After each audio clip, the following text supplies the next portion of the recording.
En sus hogares, en donde se encuentres, quiero decirles que Dios les bendiga y les multiplique. Oremos a Dios para pedir a Dios y de Él su bendición. Padre que estás en los cielos, te pedimos en esta tarde tu bendición.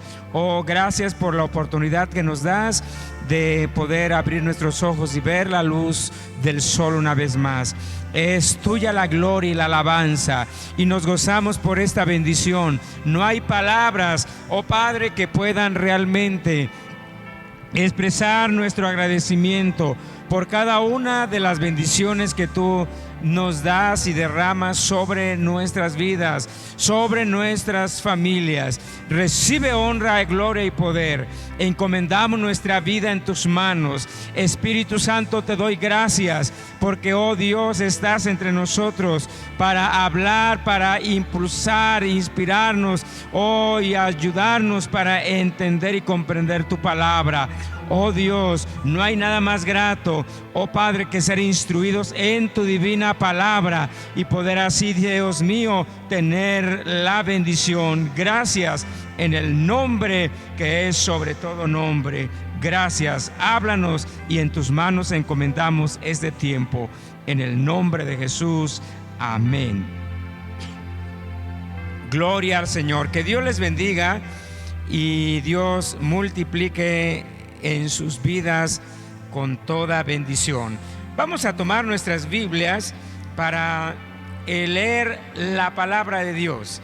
Hoy vamos a dar comienzo a una serie de estudios dentro del tema general eclesiología. Es un tema que, bueno, en los estudios pasados lo habíamos ya de alguna manera comentado sobre su importancia, con algunos puntos que creo que enrolan cada uno de los temas que hemos estado desarrollando en el pasado. Por eso en este día, hoy vamos a estar iniciando, hoy tenemos la introducción, repito, con el tema eclesiología. Esperamos que pueda ser para todos motivo de bendición. Mateo capítulo 16, vayamos rápidamente a la palabra de Dios. Usted que está en casa, bueno, abra su Biblia y si no, tiene su Biblia en la mano, puede centrar su vista a la pantalla. Ahí tenemos la palabra de esta noche, amén. Dice así la palabra de Dios, Mateo capítulo 16, los versículos 18 al 19. Todos estamos ya ahí. Muy bien, leamos juntos. Y yo también te digo que tú eres Pedro, y sobre esta roca edificaré mi iglesia, y las puertas del Hades no prevalecerán contra ella. Y a ti te daré las llaves del reino de los cielos. Y todo lo que atares en la tierra será atado en los cielos, y todo lo que desatares en la tierra será desatado en los cielos. Amén. El tema entonces, pues, de esta tarde lo hemos titulado eclesiología. Es un tema importante con varios asuntos, varias afluencias que tiene que ver con el asunto de la iglesia del Señor. Muchos aspectos que hoy nos van a ser de bastante utilidad para fincar y sobre todo desarrollar nuestro conocimiento en torno a este maravilloso tema. Repito, eclesiología. Muy bien, ¿preparados todos? Bueno, vayamos directamente a nuestra introducción. La palabra dice, y yo también te digo que tú eres Pedro, y sobre esta roca edificaré mi iglesia, y las puertas del Hades no prevalecerán contra ella. Aquí hay un aspecto que yo quisiera, antes de entrar a definiciones y desarrollo, poder desglosar estos versículos que tenemos en nuestras pantallas. Muchas de las veces se ha pensado, creído, que Pedro es tanto el fundador de la iglesia de Jesús, como también en quien descansa sobre él su autoridad, la iglesia. Sin embargo, esto es totalmente erróneo. La Biblia, en este versículo, en estos dos versículos que hoy presentamos, echa por tierra este argumento que a manera de dogma religioso se ha tratado de enseñar, estableciéndolo en muchas mentes. Sin embargo, la palabra es clara en este día, y es Jesús el que habla y dice: y yo también te digo que tú eres Pedro, y sobre esta roca edificaré mi iglesia. Acá hay dos cuestiones muy importantes. El Señor Jesús está nombrando a Pedro y le está diciendo: tú eres Pedro, y le dice: y sobre esta roca edificaré mi iglesia. Y es que muchas veces se ha enseñado que Pedro es roca, y en parte tiene razón quien así lo enseña, pero es una declaración primeramente equivocada y a medias, ya que la palabra Pedro significa piedra pequeña.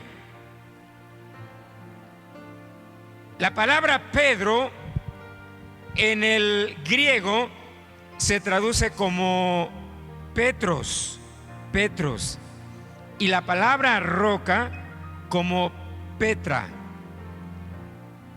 Notemos entonces que, interpretando en una definición del griego al castellano, la palabra Pedro, que es Petros, significa pequeña piedra, y la palabra roca, Petra, se traduce como una gran roca. Entonces aquí hay dos cuestiones. El Señor Jesús está afirmando que Pedro es una pequeña piedra, y a la vez está señalando que su iglesia la edificaría ¿sobre qué? ¿Sobre qué? Sobre la roca, Petra. En otras palabras, Jesús está diciendo: tú eres pequeña piedra, Pedro. No puedo edificar mi iglesia sobre ti, porque eres muy pequeño como piedra. De otra manera, entonces, yo edificaré mi iglesia sobre una gran roca, Petra, de tal manera que aún las puertas del Hades no van a poder contra ella. A continuación, el Señor Jesús sigue hablando y diciendo: y a ti daré las llaves del reino de los cielos, y todo lo que atares en la tierra será atado en los cielos, y lo que desatares en la tierra será desatado en los cielos. Las llaves, ¿cuáles llaves? Las llaves del infierno, del abismo. Es una serie de llaves de autoridad sobre la muerte que el Señor Jesús le arrebató al diablo cuando él murió y descendió a las partes bajas de la tierra, en donde en ese entonces estaban juntos pero no revueltos el seno de Abraham y el infierno, separado por una gran cima, que era una gran cavidad, una profundidad. Y el Señor Jesús arrebata al diablo las llaves de autoridad que él tenía hasta ese entonces. Y esas llaves el Señor las entrega a todos sus santos como iglesia. Creo que es bueno comenzar con esta gran promesa de bendición. Desde el momento en que venimos al Señor, Dios nos da autoridad. El asunto de que aquí alguien pueda argumentar que esas llaves se las entregó solo a Pedro y no más, no es correcto. A él le entregó autoridad, pues estaba refiriendo a Jesús con él, pero esa misma autoridad se la entrega a todos sus hijos cuando vienen al Señor. Y cuando venimos, Él nos entrega llaves de autoridad durante nuestra vida en esta tierra. Qué maravillosa bendición, ¿no les parece, hermanos? Muy bien, continuamos entonces introduciendo el tema de esta tarde. La palabra eclesiología tiene que ver exactamente con un asunto importante. La palabra iglesia, hoy estamos solo introduciéndonos. No es probable que podamos abordar muchos aspectos que estamos muy interesados. Hablarlos será para el próximo jueves, pero es importante aún. La palabra iglesia se define de un vocablo griego, eclesia, que significa, y es importante que hoy podamos subrayar este término. ¿Alguien hoy se ha preguntado realmente qué es y qué significa la palabra iglesia? Porque muchos la palabra iglesia la relacionan con el edificio donde nos reunimos, pero esto es erróneo. La palabra iglesia no es el edificio, ni siquiera son los sistemas que se van a mover en administración dentro de iglesia, de la congregación. Tampoco lo es el edificio, las paredes, el techo, las sillas, los instrumentos, las luces y todo lo demás. La palabra iglesia, de el griego eclesia, se traduce como una asamblea o congregación. Y cuando hablamos de asamblea o congregación, entonces estamos hablando que la palabra iglesia no es el edificio, más bien es los que dentro de ese edificio nos congregamos. Y aún con todo eso, ni siquiera lo es el todo, ya que la palabra iglesia tiene que ver directamente con el tema que ya estamos mencionando. No es el edificio donde se reúne una congregación, tampoco es un club social, ni un partido político o religioso o social, porque puede haber muchas organizaciones religiosas, pero eso no es la iglesia.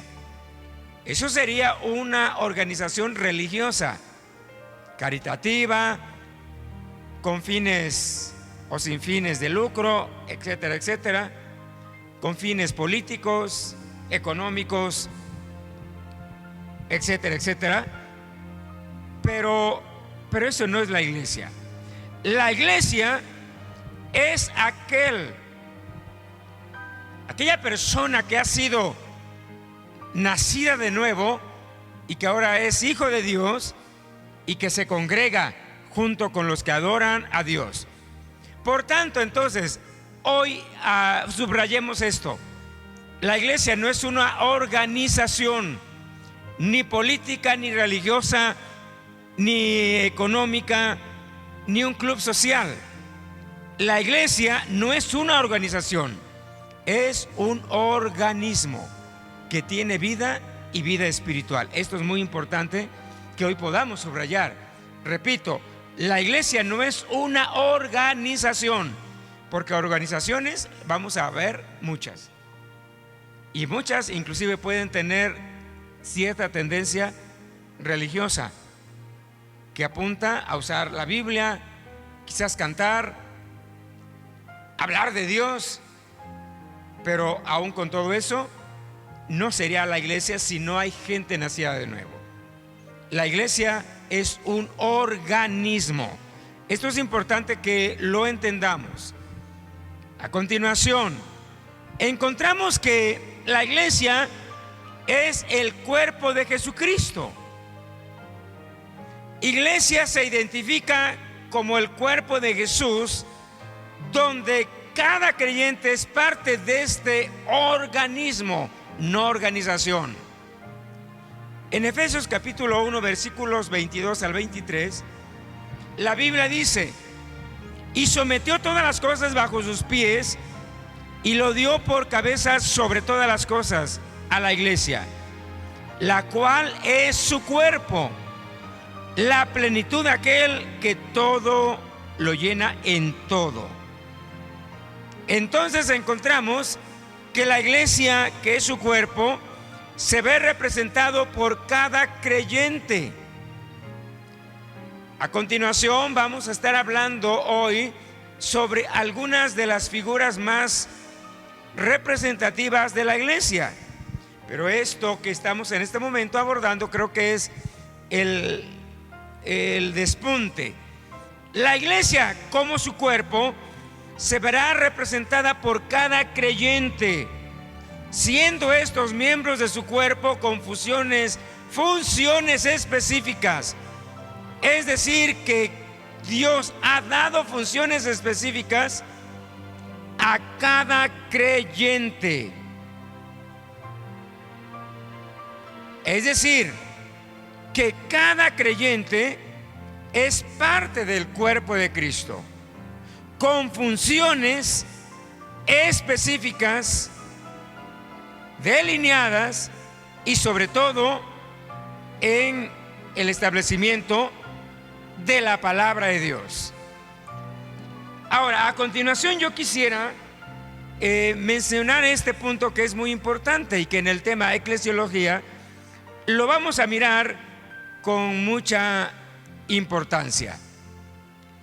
Y me refiero a identificar, cómo poder identificar a la iglesia si está distribuida en todo el mundo. Bueno, la iglesia del Señor Jesús la podemos, trazar o presentar en tres grandes aspectos en lo que concierne al área de la congregación o la asamblea. Y esto es bíblico. Primero, la iglesia del Señor se identifica como una asamblea local. ¿Qué queremos decir con esto? Una congregación específicamente en una localidad geográfica. Como ahí se lee el párrafo, es la reunión de creyentes en cada localidad específica. Son los creyentes que se reúnen formando una congregación de un lugar específico, que pudiera ser un rancho, un pueblo, una aldea, una ciudad, una colonia o una gran urbe o ciudad. En este caso, nosotros aquí como Iglesia Nuevo Pacto, en esta localidad de Santa Fe, nos podríamos identificar como una iglesia local. ¿Por qué local? Porque estamos localizados en un lugar específico. Esto lo vamos a encontrar que, de acuerdo a la Biblia, hubo cartas que fueron escritas específicamente a iglesias locales. Por ejemplo, en Apocalipsis se habla de 7 iglesias, y aunque eran iglesias que estaban en toda una región, pero el Espíritu se refiere de una manera directa a esa congregación local. Por ejemplo, dice: y escribe a la iglesia de Éfeso. Éfeso era una iglesia reunida bajo un mismo techo, que estaba ubicada en una misma región, que era en Éfeso. Escribe a la iglesia de Esmirna. Pablo escribió varias cartas específicamente a iglesias locales. Por ejemplo, a la iglesia, dígame usted un ejemplo, una iglesia local. A la iglesia de Corinto, sí, a los corintios, como era su gentilicio. Sin embargo, Pablo también se refirió no a una carta dirigida a una iglesia, sino al conglomerado de muchas iglesias que estaban distribuidas en una región. Era una región como hablar hoy en día de todo lo que era Norteamérica, Centroamérica o Sudamérica o Europa o África. ¿Alguien me pudiera dar un ejemplo de una carta que Pablo escribe a varias iglesias de una región, pero se dirige a ellas en una carta? ¿Alguien tiene un ejemplo? A las iglesias de Galacia. Alguien muchas veces ha pensado que Galacia era una iglesia que estaba ubicada en una ciudad llamada Galacia, pero no es así. Galacia no era una ciudad. Galacia era una región donde había muchas iglesias. Así como las 7 iglesias que describe Juan, eran iglesias que todas estaban en la región de Asia. Así también Pablo se refirió a las iglesias y mandó una carta, pero esa carta fue duplicada porque no era una iglesia. Esa carta fue leída en cada congregación local, pero que todas estaban en una gran y vasta región de Asia, de Galacia, perdón. De tal manera que ahí existían demasiadas iglesias, se habían multiplicado. A esas iglesias locales reunidas eran las iglesias de una región que hoy en día se podrían identificar inclusive como concilios también, donde hay muchas iglesias. De tal manera que esta segunda parte que hoy narramos es hablar de asambleas locales, pero reunidas. Es la reunión de iglesias en alguna región o continente. Son la reunión de congregaciones de una región, zona, país, continente, o que inclusive pueden estar relacionadas o asociadas entre sí. No olvidemos que en la Biblia alguien muchas veces ha considerado si cuando las iglesias empezaron a establecerse, la primera en Jerusalén y se fueron extendiendo en toda esa región, si había cierta unidad, y bíblicamente sí. No olvidemos que los apóstoles enviaban maestros, pastores, apóstoles, profetas a las iglesias para instruirlos y estaban en unidad. Eran regiones vastas. Hoy en día hay muchas iglesias en el mundo. A nivel mundial se han fundamentado o fundado muchas iglesias, donde no todas las iglesias podemos de alguna manera coincidir y confraternizar, porque hay ciertas limitaciones. Una de ellas sería el idioma. Imagínense, las iglesias de habla hispana no pueden compartir un mismo servicio con hermanos que hablan en chino o en francés u otro idioma. De tal manera que aunque hay iglesias que hablan chino, japonés, francés, inglés, español, bueno, las iglesias se van a acoplar debido a esto. Y otras ocasiones se organizan concilios donde todos los concilios convergen en su administración y todo esto, pero finalmente lo que los une es directamente la palabra fundamental, que hoy en este estudio va a ser muy fundamental para desarrollar. Entonces vamos a encontrar, ¿por qué mencionar esta cuestión? Porque hay iglesias locales, quizás una está en Japón, o muchas en Japón, muchas en China, en África, en Europa, en América, en Australia, Oceanía, todo ese continente. Pues donde haya una iglesia cristiana, ellos son nuestros hermanos. Gloria a Dios. Y no importa, aunque haya una iglesia que habla chino, francés o japonés o un dialecto, ellos son nuestros hermanos. No va a haber división ni separación. Son nuestros hermanos, gloria al Señor. Hay organizaciones también que pueden llamarse concilios, algunos los llaman movimientos. Concilio de Asambleas de Dios, concilio de la Iglesia Bautista, Presbiteriana. Bueno, son nuestros hermanos. Hay otro concilio que se llama Testigos de Jehová. Bueno, pues ahí tengamos cuidado, ¿verdad? Porque ya ahí doctrinalmente es aquí donde, ¿por qué lo tengo que obligadamente señalar? Porque hablar de eclesiología tenemos que separar las afluencias, y esto es importante. Se puede llamar iglesias cristianas, pero realmente en cuestiones de fe, estatutos de fe y demás, no vamos a coincidir, y aquí entonces va a haber un abismo muy amplio. Iglesia católica, inclusive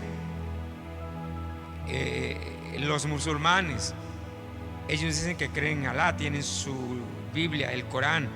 O hablar de los mormones, dicen que también son iglesias cristianas, porque sí creen en Cristo, pero se fundamentan en el libro del Mormón y también usan la Biblia de alguna forma, como una segunda obra, pero para ellos no es fundamental. Entonces tenemos que ser cuidadosos.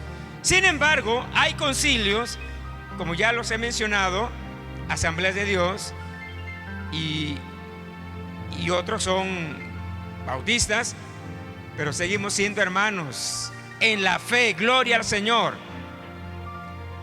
Tercero y último, esto es importante: creyentes en general que son identificados como la Iglesia Universal de Jesús en el mundo. La Iglesia Universal se identifica a cada creyente salvo de cualquier región del mundo, es decir, donde haya alguien que ha aceptado a Jesús y cree en Jesús, sin importar cualquier cuestión que quizás sea diferente a la nuestra, como cultura, idioma, color de piel y demás, ellos son la iglesia de Cristo, y somos todos, ellos y nosotros, sean negros, amarillos, blancos, o de cualquier idioma, o de cualquier clase social, de cualquier situación, ricos, pobres, altos, bajitos, morenos, blancos, chinos, lacios, no importa. Si hay alguien que ha conocido a Dios y es hijo de Dios, ellos son nuestros hermanos y son la iglesia de Cristo Jesús. Alabado es Dios, sin importar, hermano, cultura y demás. Gloria al Señor. Así es que donde haya en cualquier lugar del mundo alguien que ha aceptado a Jesús, no importa cómo vistan, no importa dónde vivan, ellos son nuestros hermanos. Gloria al Señor. Esto es maravilloso.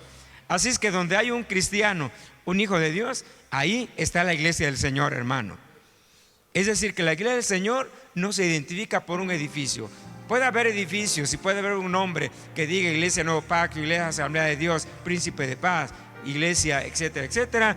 Pero esto sería lo de menos. Lo importante es que la iglesia del Señor no es la que está exactamente bajo un techo, es donde hay un cristiano, un hijo de Dios, que puede estar en la montaña, allá en el río, en el mar, en su hogar, en cualquier lugar del mundo. Ahí está el Hijo de Dios y somos el cuerpo de Cristo. Denle la gloria a Dios. Bendito es el Señor. Muy bien, a continuación quisiera, esto lo vamos a hacer un poquito rápido para terminar, hablar. No olvide que hoy estamos hablando de una introducción y esto es muy importante tomarlo en cuenta. Y estamos hablando de que la iglesia del Señor, de acuerdo a la palabra de Dios, Dios la identifica con ciertas figuras para poder tener un amplio conocimiento y criterio de lo que la iglesia en realidad representa aquí sobre la tierra.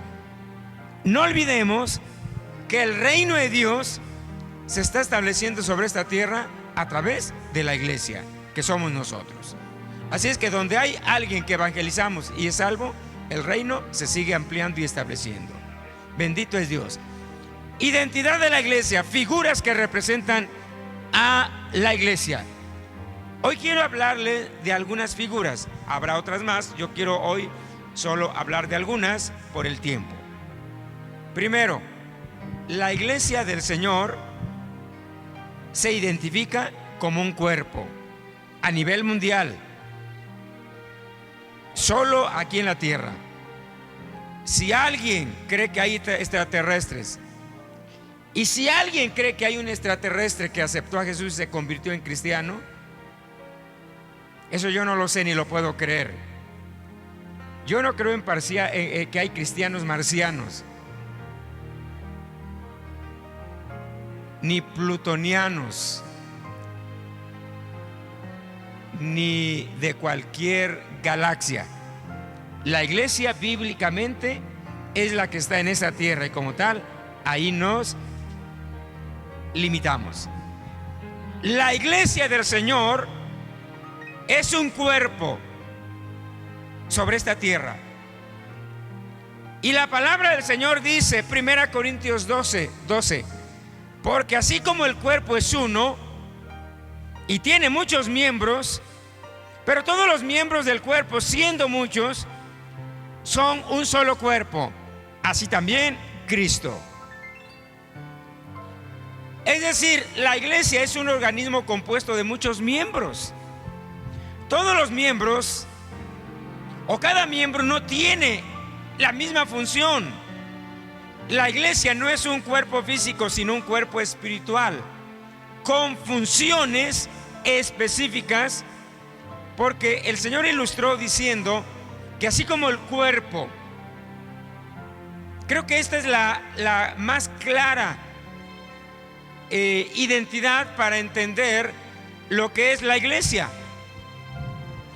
Hoy a través de estas figuras vamos a entender varios aspectos que son sumamente importantes e interesantes.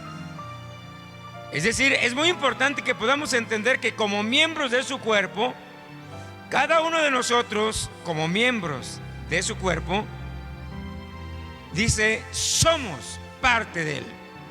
Y si un miembro de nuestro cuerpo sufre, ¿qué sucede cuando usted le duele una muela? Todo el cuerpo sufre. ¿Qué sucede cuando usted se corta un dedo? Todo el cuerpo se lastima. ¿Y qué sucede cuando usted totalmente se corta un pie de tajo y ese pie ya no puede seguir usando? ¿Ahí acabó todo el asunto? No, el cuerpo se ve atrofiado y va a tener complicaciones. Ahora, usted considere esta situación. Yo hablaría de tres cosas. Uno, las funciones de cada parte de nuestro cuerpo. Usted se ha puesto a pensar que nuestro cuerpo está compuesto de, no decir cientos, miles de partes de nuestro cuerpo. Tan solo nuestra mano tiene 5 dedos, pero cada mano tiene varias funciones. Nuestro cuerpo tiene muchas funciones, tanto externas como internas. Muchas veces quizás pudiéramos hablar de 5 dedos y cada dedo tiene una función, pero no pensamos que en el interior de nuestro cuerpo hay funciones también de órganos como el corazón, los pulmones, riñones, estómago, intestinos. Y la lista sería enorme. Nuestra cabeza está formada por varias partes: los ojos, los oídos, la boca, la nariz, las cejas, las pestañas, el pelo.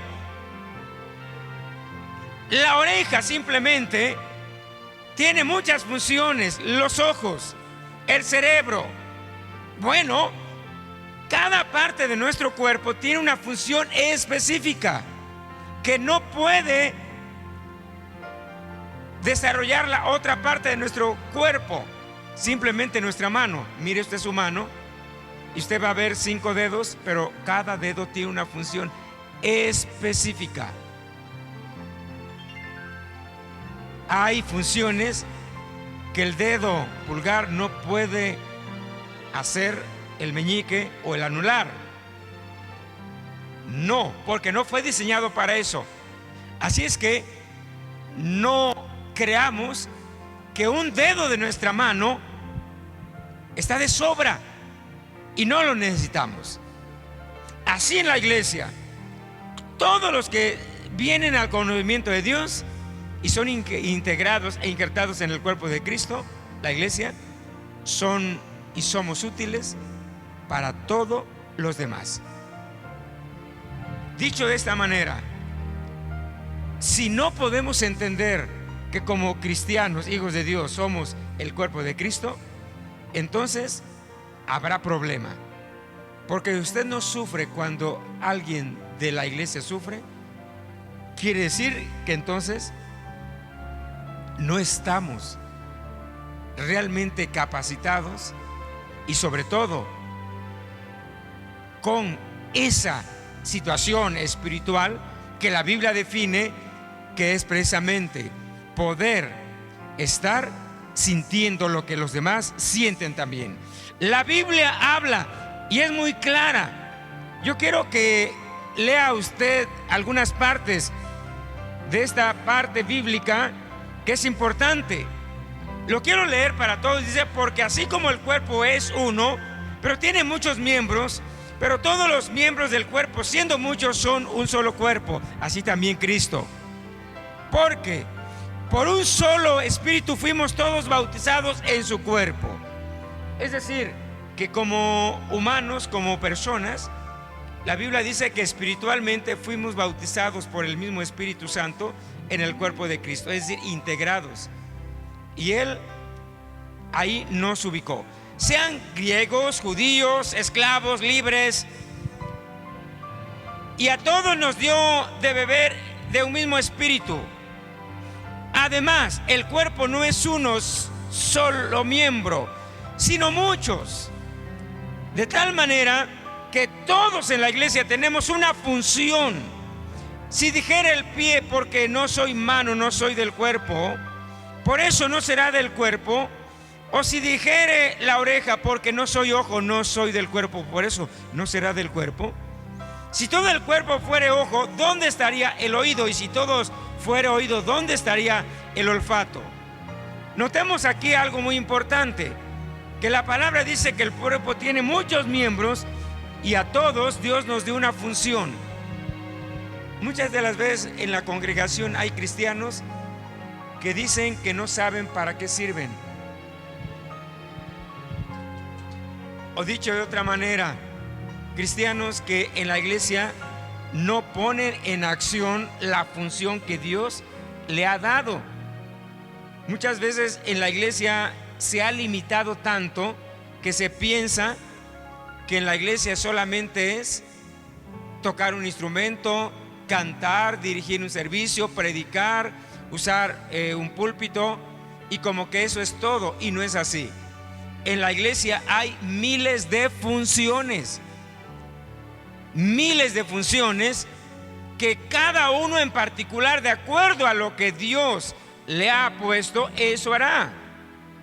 En una ocasión yo ilustraba algo muy importante: el simple hecho, así como Dios dice que nuestro cuerpo es un cuerpo pero a la vez son muchos miembros, cuando yo quiero tomar agua, realmente todos mis miembros de mi cuerpo van a entrar en acción, todos, para poder, no solo la mano, no solo la boca, no solo mis pies, es el todo. Así es también en la iglesia. Cuando esto lo entendamos, que para poder lograr determinadas áreas no es solamente porque cuando la iglesia solamente vea que solo es predicar, o solo cantar, o solo testificar, o solo nos quedaríamos limitados, y la iglesia como organismo quedaría totalmente atrofiada, es decir, sin funcionalidad. Es importante que entendamos que todos estamos integrados e injertados en el cuerpo de Cristo, porque fuimos bautizados en ese cuerpo. Así es que tenemos funciones específicas que hay que desarrollar. Segundo, tenemos que condolernos cuando alguien sufre también. Tenemos que ayudarnos cuando alguien también lo requiere, de tal manera que dice la Biblia, Dios ha colocado los miembros, cada uno de ellos en el cuerpo como Él quiso. Es decir, que Él puso nuestra vida en el cuerpo y lo integró con una función, y no la que yo quiero hacer. Porque alguien pudiera decir, es que yo quiero cantar, yo quiero predicar, yo quiero hacer esto, yo quiero hacer lo otro. Sin embargo, el Señor dice, el Espíritu, Él puso nuestra vida en el cuerpo con una función como Él quiso. No es lo que yo quiero. Mi mano fue puesta en mi cuerpo como una mano porque así Dios lo determinó. Nunca vamos a encontrar que el pie derecho está peleado con la mano izquierda porque quiere ser mano izquierda.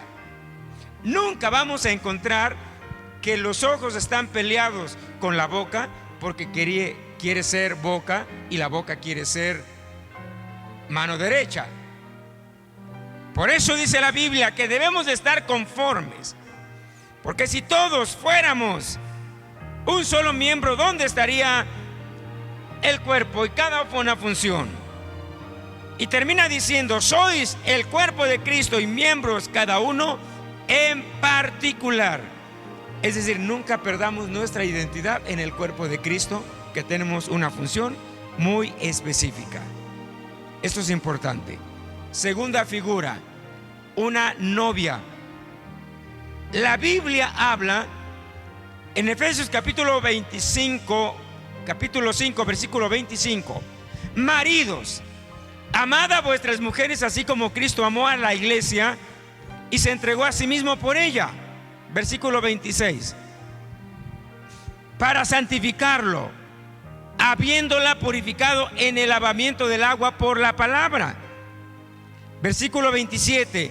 A fin de presentársela para a sí mismo una iglesia gloriosa, que no tuviese mancha ni arruga ni cosa semejante, sino que fuese santa y sin mancha. Siga esta lectura. Versículo 32. Grande es este misterio, mas yo digo esto respecto de Cristo y de la iglesia. Es muy importante entender, hermanos, que la Biblia dice que cada creyente debe de comprender que mientras permanezcamos en esta tierra, la Biblia dice que somos la novia de Cristo Jesús.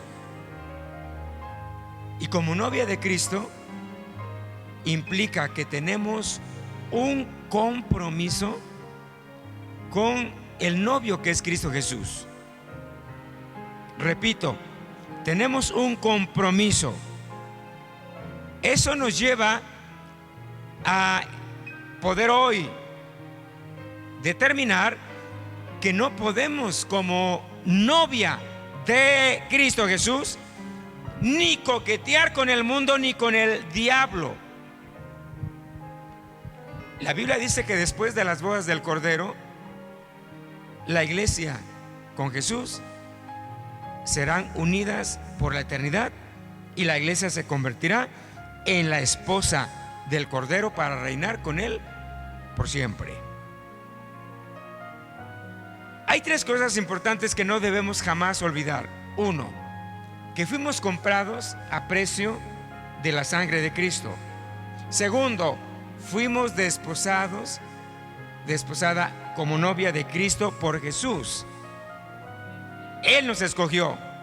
Tercero, debemos de prepararnos cada día manteniendo nuestras vestiduras limpias porque el Señor Jesús vino a esta tierra hace 2000 años. Él se fue, vino ayer, regresará mañana. Pero mientras Él no regresa, no vuelve a la tierra, la Biblia dice que hay dos compromisos. Uno es de Jesús y otro es nuestro. Y bíblicamente, la Biblia nos narra que las bodas al estilo judío se desarrollaban bajo esta situación. No voy a entrar en muchos detalles, solo voy a subrayar uno, enfatizar uno: que el novio iba y pedía la mano de la amada novia, y entonces iba a preparar la casa donde viviría con la novia después de casados. Este era el compromiso del novio. Pero la novia también tenía compromiso. ¿Cuál era el compromiso? Bueno, se narra que la novia tenía que preparar su ajuar. ¿Qué era el ajuar?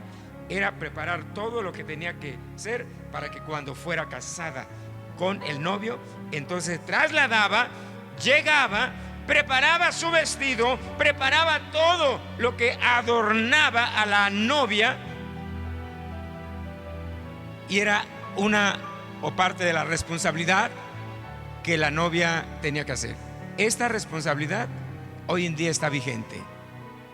El novio vino ayer y se fue, pero dijo: me voy, pero no los voy a dejar solos. Enviaré al Consolador, al Espíritu, para que esté con vosotros, para que los guíe a toda verdad. Pero yo me voy, pero dijo algo muy importante: me voy a preparar lugar para vosotros, y cuando venga, y si viniera otra vez, los llevaré a mí mismo, para que donde yo esté, vosotros también estéis. En la casa de mi Padre muchas moradas hay preparadas. Él ya ha preparado esas moradas para llevarnos, gloria al Señor. Pero, ¿y la responsabilidad nuestra cuál es? ¿Está preparado usted? ¿Está preparando el ajuar, que es sus vestiduras? ¿Las está emblanqueciendo? La Biblia dice que tenemos que lavar cada día y mantener nuestras vestimentas en pureza. Gloria a Dios. Cada día emblanqueciéndolas en la sangre del Cordero, es decir, una comunión plena con Jesús, para que cuando Él venga, la palabra dice que podamos estar preparados con nuestras lámparas encendidas y con nuestras vestiduras resplandecientes. Quizás este es el problema que hoy en día queja a todos, a muchos cristianos hoy en día, como novia del Cordero, que sus vestiduras muchas de las veces las ha manchado con pecado. Pero esta es responsabilidad nuestra. La Biblia dice que tenemos que mantenernos en limpieza, en pureza cada día. Alabe a Dios. Tercero, un edificio. La iglesia, así como la primera figura que encontramos, un cuerpo que tiene que ver con responsabilidad, funcionalidad, dedicación, así como una novia y el novio, que es compromiso. También la Biblia dice que la iglesia es identificada como un edificio. Efesios 2, 20 al 22 dice la Biblia: edificado sobre el fundamento de los apóstoles y profetas, siendo la principal piedra del ángulo Jesucristo mismo. Y continúa la palabra diciendo también, 1 de Pedro 2:5: vosotros también, como piedras vivas, sed edificados como una casa espiritual y sacerdocio santo, para ofrecer sacrificios espirituales aceptables a Dios por medio de Jesucristo. Es decir, que la iglesia es como un gran edificio que se va edificando día a día. ¿Qué es un edificio? Usted sabe. Es una gran mansión, una casa de varios pisos que tiene un fundamento, cimientos, columnas, paredes, techo, ventanas. La palabra dice que la piedra angular de este edificio es Jesucristo. Dice la Biblia, la piedra angular que los edificadores desecharon ha venido a ser cabeza del ángulo. Es decir, que la iglesia está fundada sobre esa gran roca fundamental que es Cristo Jesús, no Pedro, no ningún hombre. Pero también dice la Biblia, edificado sobre fundamento de apóstoles y profetas. Quiere decir que la iglesia se fundamenta sobre un apóstol Pedro, Juan o profeta. La palabra sobre fundamento de apóstoles y profetas es prácticamente la palabra de Dios, donde la iglesia se fundamenta, Cristo siendo la piedra angular. Y entonces dice la Biblia que nosotros como iglesia, como miembros en particular, nos vamos estableciendo como piedras vivas en este gran edificio. Un ejemplo sería muy claro para ilustrarlo. La pared de una casa, vamos a suponer que esta pared fuera de bloques, ladrillos o adobes. Esta pared fue edificada con muchos bloques o ladrillos o adobes de tierra, y cada uno se fue pegando hasta formar una gran pared, y todos estos ladrillos y piedras vinieron a fundamentar y a establecer todo este edificio.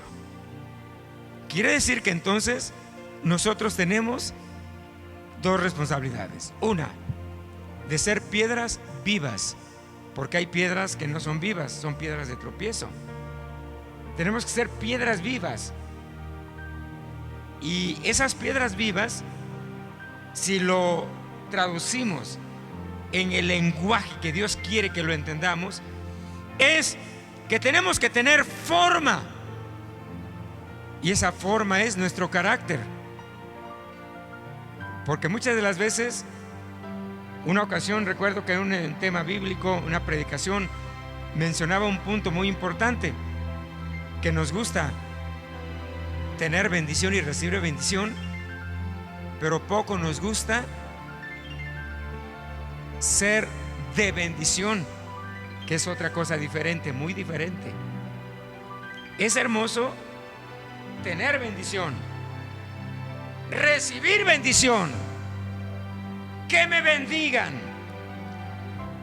pero poco nos gusta bendecir y ser de bendición. ¿Se da cuenta que es diferente tener bendición a ser bendición? Hay veces que no somos de bendición y nos convertimos en una piedra de tropiezo, no una piedra viva. Las grandes pirámides fueron edificadas y converge cada bloque de una manera exacta. Así las paredes, los tabiques o bloques o blocks, todos son pulimentados, fabricados con medidas específicas para que se vayan edificando y formar una pared. Así la Biblia habla que nosotros tenemos, hermano, que edificarnos y ser bendición para que el reino de Dios, que es su iglesia se edifique sobre esta tierra, y que la iglesia realmente esté edificándose con poder y con gloria en Cristo Jesús. Esa es responsabilidad de cada uno de nosotros. ¿Quiere usted que la iglesia se edifique en tu comunidad, en tu provincia, como una iglesia local poderosa? De usted y de mí depende ser piedras vivas de una forma maravillosa y de bendición. Y continuamos con un punto más. la vid y los pámpanos. Dice la Biblia, Juan 15:5: yo soy la vid, vosotros los pámpanos. El que permanece en mí, yo en él, este lleva mucho fruto, porque separados de mí nada podéis hacer. Esta figura nos representa la relación plena de comunión que debemos de tener con Cristo Jesús. La vid verdadera es prácticamente la parra, es decir, el tronco de la vid, y nosotros no somos las uvas, no. La Biblia aquí habla pámpanos, pero ¿qué es pámpano? Es el retoño verde. Y la Biblia dice que el pámpano sin el tronco principal no puede ni extenderse, ni expandirse, ni florecer, ni fructificar. Dice: el que en mí permanece y yo en él, este lleva mucho fruto, pero separado de mí nada podéis hacer. Esta figura representa, sí, representa la comunión de Jesucristo con su iglesia, quedando claro que realmente solamente podemos fructificar cuando estemos en Cristo Jesús. Ningún esfuerzo humano será suficiente para dar un testimonio cristiano. Esto solamente lo lograremos cuando estemos totalmente injertados en Cristo Jesús, que Él sea formado en nosotros, que por nuestro interior fluya la vida de Cristo, y entonces tendremos la bendición de dar mucho fruto. Y finalmente tenemos la siguiente figura que la Biblia habla: el pastor y las ovejas. Juan 10:14: yo soy el buen pastor y conozco mis ovejas, y las mías me conocen. Yo soy el buen pastor, dice la palabra. Yo soy el buen pastor y conozco mis ovejas, y las mías me conocen. Jesús, como el pastor de las ovejas, demuestra el cuidado y protección de sus ovejas, que somos la iglesia. Pero la Biblia dice que Él cuida a las ovejas, porque Jesús no es un arriero, Jesús es un pastor, y como pastor Él va al frente y las ovejas van atrás. Pero las cabras es a la inversa: el pastor va atrás y las cabras va adelante, o los toros, o las vacas, o los caballos. Los que cuidan caballos y toros se les llama arrieros. Los van arreando, van adelante y ellos caminan. Pero las ovejas no van adelante, van atrás, siguiendo al Maestro Jesús, al buen pastor, siguiendo sus pisadas. Creo que es por demás hablar de características de las ovejas, pero usted las sabe bien. Las ovejas no comen cualquier cosa. Las cabras sí, comen papel, bolsas, hules, plásticos, metales, cosas descompuestas. Y sobre todo, si ven un sembradío, no lo pensarán dos veces para huir de su arriero y meterse a hacer mucho daño en ese sembradío. Las ovejas no. Las ovejas, donde el pastor las pone ahí a alimentarse, ahí se quedan y están comiendo en ese lugar. Qué maravilloso es esto. Las ovejas son muy pacíficas, las cabras no. Son muy dadas al pleito, al pelear. Por eso vemos que las cabras se trepan hasta en los árboles, en las piedras. Por eso alguien dijo: no seas como la chiva. Qué tremendo es esto. Las cabras pueden subirse, y sobre todo las cabras monteses, en grandes peñascos y no se resbalan, y trepan. Se pueden trepar en un árbol y comer todos los retoños de la parte de arriba. ¡Qué tremendo es esto!, ¿no le parece? Pero las ovejas no. Las ovejas son dóciles, obedientes, comen en un solo lugar, se alimentan sanamente, pacíficas, no son dadas al pleito, a la pelea, a hacer desastres. Jesús, como el buen pastor, va a demostrar el cuidado y protección para sus ovejas. Él nos cuida y nos protege, nos alimenta con pastos verdes, nos provee lo necesario y nos protege de los peligros.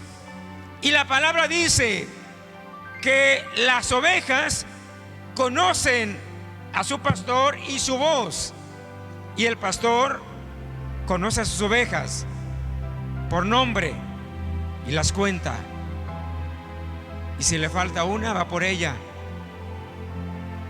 y la trae al redil. Jesús es el buen pastor, y el buen pastor su vida da por las ovejas. ¿Cuántos pueden decir gracias a Dios por ese buen pastor, hermanos? ¿Cuántas ovejas tenemos aquí hoy? Gloria a Dios.